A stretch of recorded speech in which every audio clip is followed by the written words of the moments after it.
Então, boa tarde, pessoal do sexto ano de Araruna, Integral Colégio de Curso, professor Luiz Carlos, professor de História, e vamos dar continuidade, tá, à nossa primeira aula, do segundo bimestre, no caso é a segunda agora, e essa aula vai ser dividida em dois momentos, tá certo? Primeiro vamos corrigir as atividades, tá certo? Espero que todos tenham feito, tá? E depois a gente dá continuidade ao conteúdo, tá certo? Então, é Grécia, Cultura e Sociedade, tá certo? Essa primeira página é a página 3 e a página 4, tá? Na página 3 vai ter essa ilustração, tá? Que é uma representação da Ágora, né? Era onde as pessoas se encontravam, realizavam comércio, né? Discutiam, certo? Principalmente realizavam comércio, certo? Já na página 4, vamos ter a nossa primeira pergunta, né? De acordo com a ilustração, qual era a principal atividade realizada na Ágora? Que seria, né, o comércio, certo? B. Podemos dizer qual era a base da alimentação, olhando para essa ilustração, né? A gente pode perceber que tem muitas frutas, certo? Vinho, azeite, certo? Azeite de oliva, frutas, carne, né? Podemos perceber, né, só de olhar para essa ilustração. A letra C, né, é sobre as vestimentas masculinas e femininas. Olhando para elas, dava para apontarmos qual era a função de cada um, né, na sociedade grega, certo?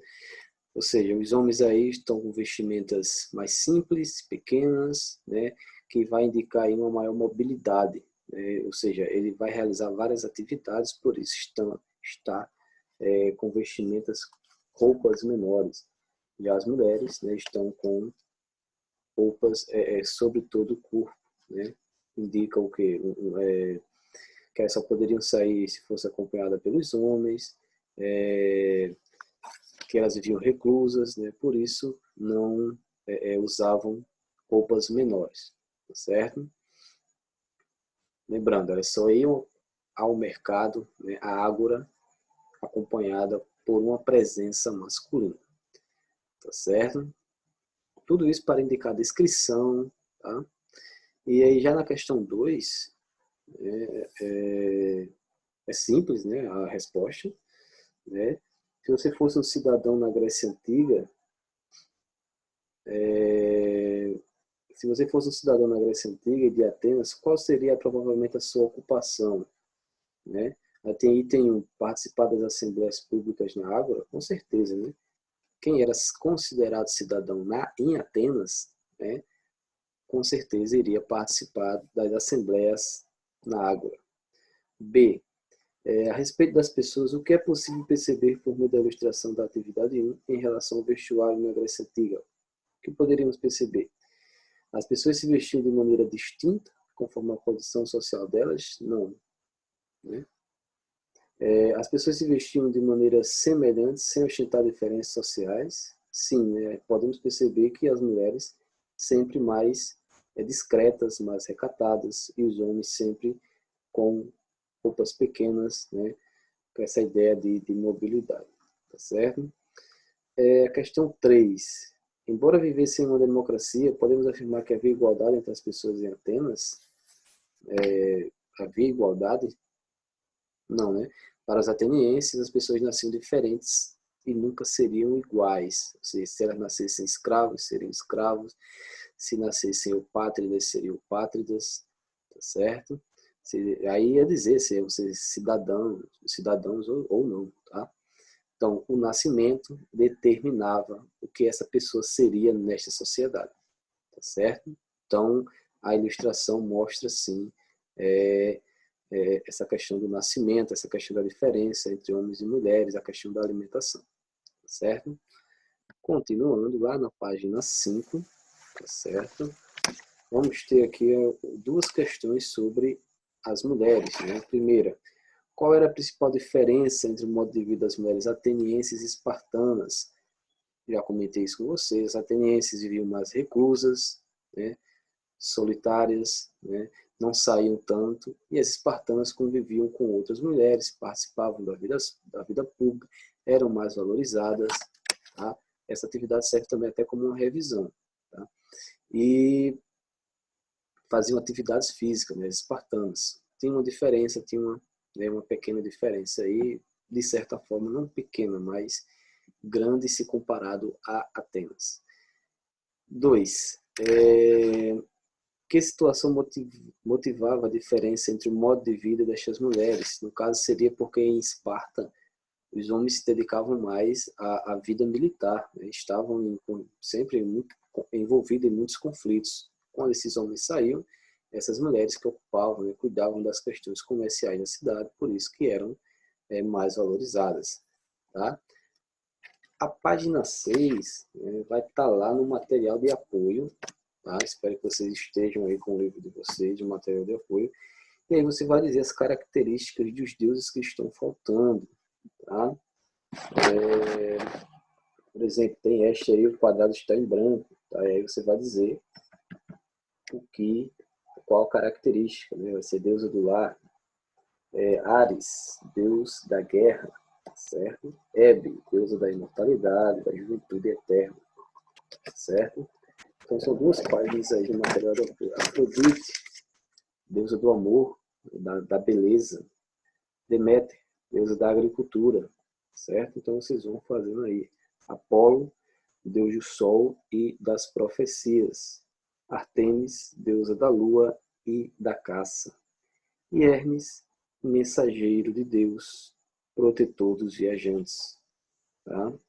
Aliás, mensageiros de Zeus, tá, pessoal? Então tem todos aí, vocês depois peguem no material de apoio. Se não acompanharam aqui na aula, podem até dar uma pesquisada. Tá? Então, foi essas atividades. Né? Então, no decorrer da aula, eu vou passando mais algumas, certo? Com isso, entramos no nosso segundo momento, tá? Que seria sobre algumas contribuições na realidade da civilização grega e que ainda hoje, né, vivemos, ainda hoje influencia na nossa realidade, na realidade, né, atual.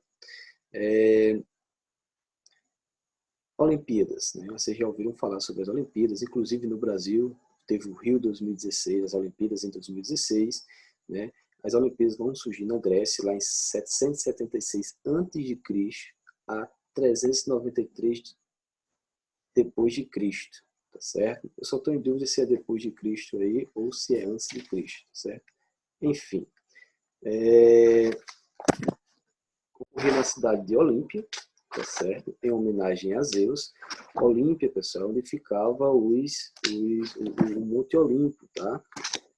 Acreditavam que os deuses viviam lá, tá certo? Por isso que era em Olímpia, tá? É isso mesmo, 393 depois de Cristo, tá? Ocorreu de 4 em 4 anos, tá? Reunia atletas de toda a Grécia, de todas as cidades e estados, tá certo? Os conflitos, as guerras eram deixados de lado nesses momentos de Jogos Olímpicos, tá certo? Os vencedores recebiam uma coroa de louros, né? É como se essa coroa representasse que eles eram escolhidos dos deuses. Tá? Quando eles venciam, né, eles recebiam uma coroa e é como se eles fossem escolhidos dos deuses, certo? Tem a questão da tocha, né, a tocha olímpica também, que é a questão do sempre quando o povo grego simbolizava, claro, o fogo, né, o fogo dos deuses, certo? Sempre quando a população grega iria para uma outra região colonizar, eles sempre levavam esse fogo, certo? Para simbolizar a cultura, né, a cultura dos deuses, o fogo dos deuses, tá certo? Depois tem até um mito, né, sobre Prometeu, tem até uma questão aí que envolve, aí vocês pesquisem e me respondam depois, tá? Só que em 393, já no domínio romano, né, o Teodósio, o imperador Teodósio, que a gente vai ver um pouquinho depois, ele vai proibir os jogos, tá certo? Afirmando ser um culto pagão, tá? Lembrando que o Teodósio ele é católico, ele era católico, então ele vai dizer que esses Jogos Olímpicos eram um culto pagão, né, a deuses pagãos, tá certo? E as Olimpíadas modernas só voltam a ocorrer em 1896, né, já bem recente, né, século XIX, tá? Quase século XX. Então, ela vai passar aí muitos séculos, tá? 6 séculos, sem ocorrer, tá? Até chegar no século XIX e retomar, né, os Jogos Olímpicos, tá certo? E até hoje, né, de 4 em 4 anos, temos as Olimpíadas. O teatro, né, importantíssimo, vai surgir nas festas em homenagem ao deus Dionísio, deus do vinho, tá certo? No teatro grego só podiam atuar homens, tá certo? E aí eles vão usar máscaras para ensinar vários personagens, inclusive personagens femininos, tá certo? É, essas cenas eram ensinadas ao ar livre e serviam também para educar as pessoas, né? Inclusive até a questão de como você poderia agir em sociedade, a questão dos mitos, das histórias, né, dos deuses, tá certo? Porém, um pouquinho mais à frente vai surgir dois tipos de representação, dois tipos de cena, que até hoje ainda tem, que vai ser a tragédia e a comédia. O que seria a tragédia? Vai representar a luta de um herói que vai agir, que vai lutar contra o seu destino trágico e infeliz. Tá certo? O nome já diz, tragédia. Principais representantes, Sófocles, Ésquilo e Eurípides. Tá certo? E a comédia, né, que vai ser uma espécie de sátira, de estadistas, ou seja, de políticos e de intelectuais atenienses. Então, eles vão representar de forma sátira, né? E vão de uma forma que dizer, né, de uma forma crítica, mas satirizando de uma forma que fosse até engraçada, tá, esses personagens. E os principais representantes vai ser Aristófanes e Menandro, certo? Então esse é o teatro grego. Aí vamos ter a influência da filosofia, tá certo? O mito aí vai ser deixado um pouco de lado. Eles vão tentar achar respostas a partir da razão, a partir do raciocínio, tá certo? Principais representantes vai ser Platão, Sócrates, Aristóteles, tá certo? Vai ter um avanço, né, na ciência, principalmente na matemática, tá certo? Eles vão começar a observar a humanidade, a natureza, o raciocínio também, né? E a partir daí vão elaborar explicações, tá? O principal representante vai ser o Arquimedes, tá certo? Tem até uma historinha sobre ele, né? Que é a teoria do empuxo, tá certo? Que vai ser aí na página 10 do livro didático, tá certo? Que o rei vai encomendar uma coroa de ouro, né? Dentro dessa coroa de ouro, quando ele dá uma quantia ao artesão que vai fazer, só que quando ele recebe, ele desconfia que o artesão não colocou o ouro, né? Todo o ouro que ele tinha concebido. E aí ele contrata o Arquimedes para que o Arquimedes descubra se realmente esse ouro está, né, nessa coroa. E aí o Arquimedes vai fazer muitos experimentos e vai chegar um dia que ele vai, quando está tomando banho na banheira, vai perceber que o seu corpo, né, afunda, a partir do momento que esse corpo afunda na água, né, a água transborda, tá certo? E ele vai colocar 3 baldes, né? Vai pegar uma quantidade de água, vai colocar a coroa, na outra vai colocar prata e na outra vai colocar prata e ouro, tá certo? Então, o balde que ele mergulha a coroa vai transbordar menos, tá certo? E com isso, a partir da sua densidade, ele vai perceber que a coroa tem ouro e prata e não só ouro, como tinha pedido o rei, tá certo? Então vai ter aí na página 10 do livro didático, certo? Vamos ter um avanço na medicina, né, com Hipócrates, vai ser o pai, considerado o pai da medicina. Inclusive, os juramentos dos médicos é feito a partir do juramento criado pelo Hipócrates, né? Ele vai dizer que não eram os deuses que enviavam doenças para punir as pessoas, ou seja, vai ser na alimentação, vai ser a partir de guerras, tá certo? Vai ser a partir do ambiente e não vai ser algo trazido pelos deuses, né? Não vai ser uma condenação divina, certo? Vamos ter influência nas artes, escultura, culto ao corpo, né? A cultura grega, né? O culto ao corpo vai ser muito forte, né? A questão da estética, a, as formas elas vão ser perfeitas, tá certo? Que vai fugir até um pouco da realidade, né? Lá na página 11, tá? Podemos ver aqui na página 11, tá certo? Afrodite no século 6 a.C., né? E Afrodite no século 4 de Cristo. Vamos ver que lá do século 4 a.C. ela vai estar com formas mais perfeitas, tá certo? Então, a arte grega vai sempre buscar a perfeição, o que vai fugir da realidade, certo? Então, vamos também ter uma influência hoje na nossa realidade da arquitetura, né? Vai se destacar o uso de colunas, né, dos seus povos, dos dórios.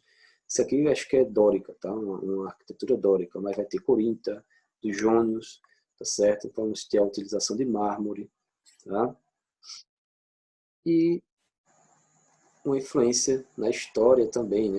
A disciplina que estamos estudando, tá? A história vai surgir na Grécia Antiga. A Clio, né? A deusa Clio vai ser a deusa protetora, a musa, até hoje é a musa da história, tá certo? O principal representante de início vai ser o Heródoto, vai ser considerado o pai da história. Ele vai, por exemplo, narrar as guerras médicas, né, entre persas e gregos, e vai dizer que essas guerras e que tudo que acontece é a vontade dos deuses, né?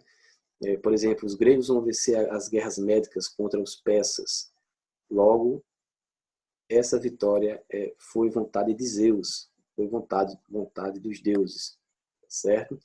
Depois vai vir o Tucídides, né, que vai pensar um pouquinho diferente, né? Ele vai colocar aí o racionalismo, um pensar um pouco mais crítico, né? Ele vai narrar, por exemplo, a guerra do Peloponeso, né, entre Esparta e Atenas, que vamos ver mais adiante, e vai dizer que todos esses conflitos não é vontade dos deuses ou não, mas sim fruto da ação humana, certo? Então, são duas versões aí. Heródoto é o considerado o pai da história, né?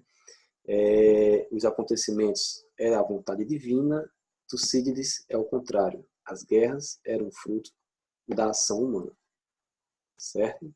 Então, essas, né, são as contribuições da Grécia, né? Inclusive, eles vão levar isso para outras regiões, certo? Eles vão fundar colônias em regiões banhadas pelo mar Mediterrâneo, na França, na Itália, na Espanha, vão construir cidades, tá? E essa expansão vai se chamar de Magna Grécia, né? A expansão, a fundação de novas colônias, tá certo? E, claro, vai ser caracterizada por vários conflitos, né, durante essa colonização.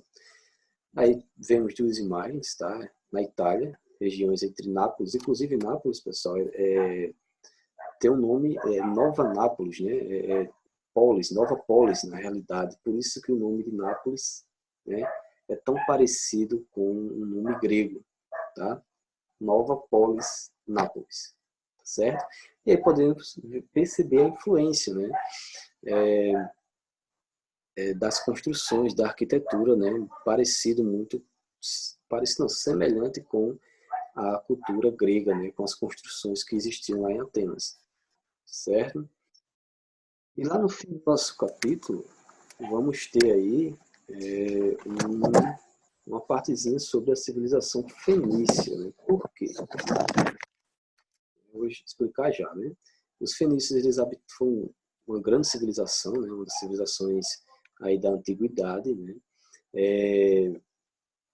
Habitaram, conviveram com vários povos, principalmente com os gregos, tá?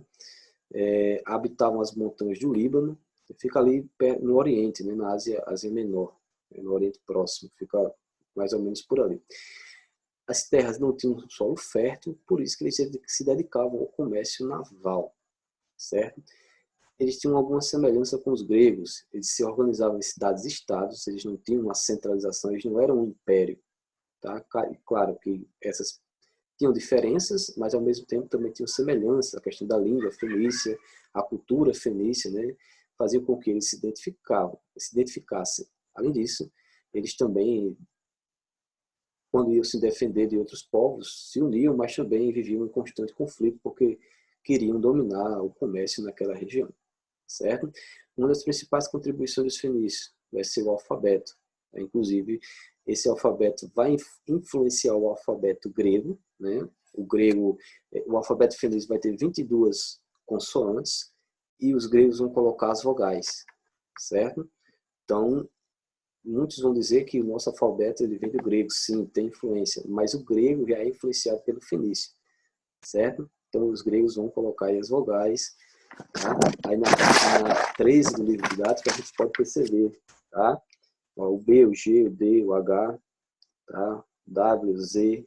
Então, era a partir de sons, né? Então a junção desses sons formavam palavras, tá certo? Então vai ser importantíssimo esse alfabeto fenício. Tá? A religião era politeísta, o comércio, como já falei, era a principal atividade, tá? Eles fabricavam embarcações à base de cedro, né? Que era uma madeira mais resistente. Aí podemos perceber uma embarcação fenícia, tá? E aí eles vão se expandir. Olha que interessante como eles expandiram, né, sua civilização, entraram em contato com outros povos, como a Grécia, o Egito, norte da África, tá? Península Itálica, né, e Península Ibérica. Tá? Comercializavam ouro, bronze, madeira, vidro, tintura. Né? O grande apogeu foi entre o século, né, foi entre 1200 a 800 a.C., tá certo? E, claro, vai cair com o avanço de outros impérios. O Império Persa e depois o Império Macedônico com Alexandre o Grande.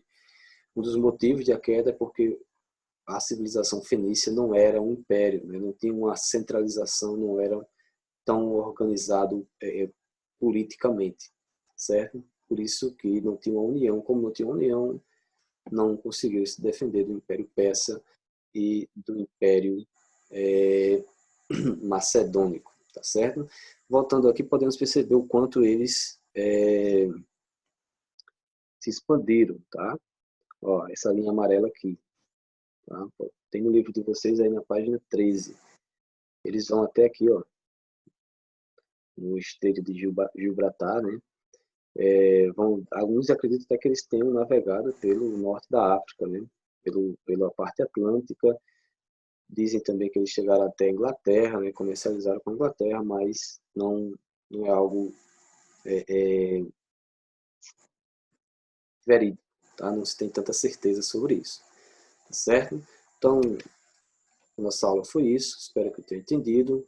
Qualquer coisa vocês deixam aqui no chat, né? Dúvida, eu respondo, tá certo? E dentro do chat também vou deixar a atividade, tá? Qualquer dúvida é só falar. Tenha uma ótima tarde.